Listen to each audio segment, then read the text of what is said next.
Buonasera e ben ritrovati con una nuova edizione del TG Flash di New Sicilia. In apertura non ce l'ha fatta il carabiniere che era stato travolto un anno fa da un'auto sulla strada statale 121 mentre stava effettuando con un collega i rilievi di un precedente sinistro in cui erano rimaste coinvolte almeno 7 auto. Il militare era ricoverato in terapia intensiva e le sue condizioni di salute sono improvvisamente precipitate fino al decesso. Interventi immediati e coordinati, questo è quanto chiede il segretario nazionale del Codacons, Francesco Tanasi. Le recenti piogge che hanno colpito la Sicilia hanno messo in luce la vulnerabilità del territorio e delle infrastrutture. È cruciale quindi garantire la sicurezza dei cittadini e degli edifici pubblici, con particolare attenzione alle scuole.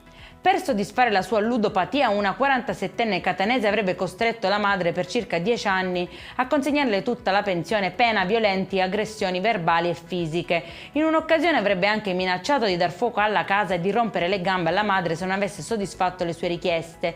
La donna si sarebbe fatta forza denunciando la sua aguzzina ai carabinieri, permettendo loro di avviare il protocollo Codice Rosso.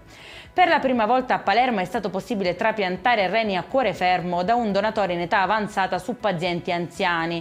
Il gesto di generosità ha così consentito la ripresa di una vita normale a 2 uomini di 65 e 72 anni costretti al trattamento emodialitico 3 volte la settimana. E in chiusura il meteo, continua la parentesi di sole in Sicilia. Per domani nessuna allerta e le piogge restano un ricordo lontano.